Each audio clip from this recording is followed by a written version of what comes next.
नमस्कार साथियों, मैं शंभुजाल शर्मा एक बार फिर आपके बीच हूँ। आज 24 मार्च 2025 को आपके लिए एक बेहतरीन अपडेट लेकर। साथियों, आज हम बात करेंगे पश्चिम बंगाल के आलू उत्पादन से जुड़े हालातों पर। मैंने इस पर एक विस्तृत रिपोर्ट आपके लिए तैयार की है, जिसमें पश्चिम बंगाल के किसानों की स्थिति, कोल्ड स्टोरेज की क्षमता, बाजार के उतार चढ़ाव और किसानों को मिल रहे भावों का पूरा विश्लेषण किया है। तो साथियों, आइए जानते हैं इस समय पश्चिम बंगाल में आलू उत्पादन और बाजार की क्या है स्थिति। साथियों, पश्चिम बंगाल में उत्पादन में कमी है और खुदाई में देरी हुई है। इसके क्या कारण रहे हैं, इस पर चर्चा करते हैं साथियों। तो इस वर्ष पश्चिम बंगाल में आलू की खुदाई का क्षेत्रफल लगभग 5% कम रहा है। इसका प्रमुख कारण राज्य सरकार की नीतियों, बीज की महंगाई और मौसमी मजबूरियां थी किसानों के लिए। इसके अलावा इस वर्ष कच्चे आलू का भाव अच्छा रहने के कारण 7% अधिक कच्चे आलू की खुदाई हुई थी।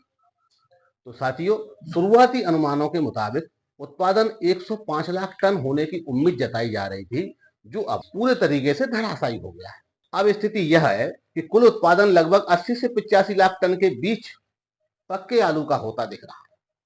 बम्पर फसल का जो ट्रेंड बीते 2 माह से लगातार चलाया जा रहा था, वो अब टूट चुका है।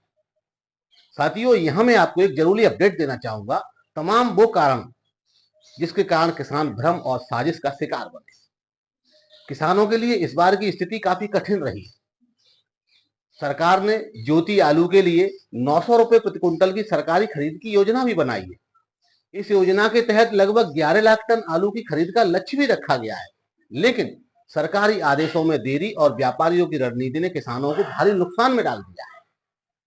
साथियों, पश्चिम बंगाल में आलू खुदाई का काम 22 फरवरी से शुरू हो गया था, लेकिन कोल्ड स्टोरेज नहीं खुले थे। मालिकों ने 4 और 5 मार्च में ही कोल्ड स्टोरों का भंडारण शुरू किया और कोल्डों का मुहूर्त खोलने का शुरू किया। इस देरी का फायदा उठाकर व्यापारियों और बिचौलियों ने किसानों को 400 से 600 रुपए प्रति कुंटल के भाव में आलू बेचने को मजबूर कर दिया। सरकारी खरीद में शामिल होने के लिए जरूरी दस्तावेज और प्रक्रिया भी बहुत जटिल कर दी। तो इन सभी के कारण किसान भाई इस पूरे मामले में उलझ कर रह गए। जब तक किसान इस चालाकी को समझते, तब तक आधे से ज्यादा आलू कोल्ड स्टोरेज में मालिकों और व्यापारियों के कब्जे में जा चुका था। अब साथियों, बात करते हैं कोल्ड स्टोरेज की स्थिति की। मैं आपको बता दूं साथियों, पश्चिम बंगाल में 588 कोल्ड स्टोरेज हैं, जिनकी कुल भंडारण क्षमता 60 लाख टन के आसपास है। इसके अलावा इस साल लगभग 158 कोल्ड स्टोरेज एनपीए, जिसे आप कहते हैं नॉन परफॉर्मिंग एसेट्स, उसकी श्रेणी में आ गए हैं। साथियों, सरकार ने इन एनपीए कोल्ड स्टोरेज के लिए अलग से कायदे कानून बनाए हैं, जिस कारण इन कोल्ड स्टोरेज मालिकों ने भी आलू का भंडारण कार्य देरी से शुरू किया, जिससे किसानों को और अधिक नुकसान उठाना पड़ा। बाजार में अब सुधार के संकेत दिखने लगे हैं, हालांकि अब स्थितियां धीरे धीरे सुधर रही हैं। बीते कुछ दिनों में खेतों पर आलू के सौदे 1200 से 1400 रुपए कुंटल के देखे गए हैं। व्यापारिक गतिविधियों में भी तेजी के संकेत मिल रहे हैं, जिससे आने वाले दिनों में दामों में वृद्धि हो सकती है। लगभग 1500 से 1600 प्रति कुंटल के दाम होते खेतों पर बहुत अच्छी क्वालिटी का जो आलू है उनके दिख रहे हैं, तो 1-2 दिन में नॉर्मल होने लगेंगे। किसान अब समझ चुके हैं कि इस साल आलू का उत्पादन बीते साल से 10% कम है। ऐसे में बाजार में धीरे धीरे संतुलन बन रहा है और किसानों को सही कीमत मिलने की उम्मीद बढ़ गई है। अब किसानों की सोच और आगे की रणनीति क्या है, इस पर चर्चा करते हैं। साथ किसानों ने इस साल की परिस्थितियों से एक बड़ा सबक सीखा है। अब किसान ज्यादा सतर्क हो गए हैं और सरकारी खरीद के साथ साथ बाजार पर भी नजर बनाए हुए हैं। सरकार को चाहिए कि वह व्यापारियों और कोल्ड स्टोरेज मालिकों की गतिविधियों पर सख्त नजर रखे। बिचौलियों की भूमिका को सीमित कर किसानों को उनकी उपज का सही मूल्य दिलाने की व्यवस्था की जाए।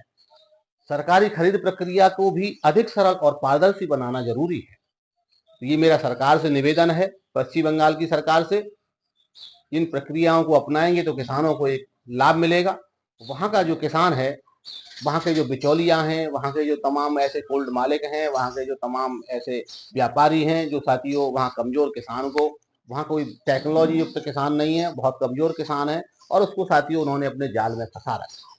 इस वर्ष पश्चिम बंगाल में आलू उत्पादन और बाजार की स्थिति ने किसानों को आर्थिक रूप से कमजोर कर दिया है, लेकिन अब बाजार में सुधार के संकेत मिल रहे हैं। किसानों को अब 1200 से 1400 प्रति कुंटल के भाव मिलने लगे हैं अच्छे आलू के, आने वाले दिनों में यह 1500 से 1600 प्रति क्विंटल तक पहुंच सकता है। सरकार को चाहिए कि तमाम स्थितियों को सुधार कर इस पर पूरे ध्यान रखें, अच्छी नीतियां अपनाएं साथियों, और किसानों को समय पर सहायता प्रदान करें। तो साथियों, यह थी पश्चिम बंगाल की पूरी रिपोर्ट। मैं कल आपके लिए पंजाब से भी एक इस तरह की खबर लेकर आऊंगा। अगर यह रिपोर्ट आपको अच्छी लगी हो तो लाइक करें और अपने दोस्तों और किसानों के साथ, जानने वालों के साथ शेयर करें।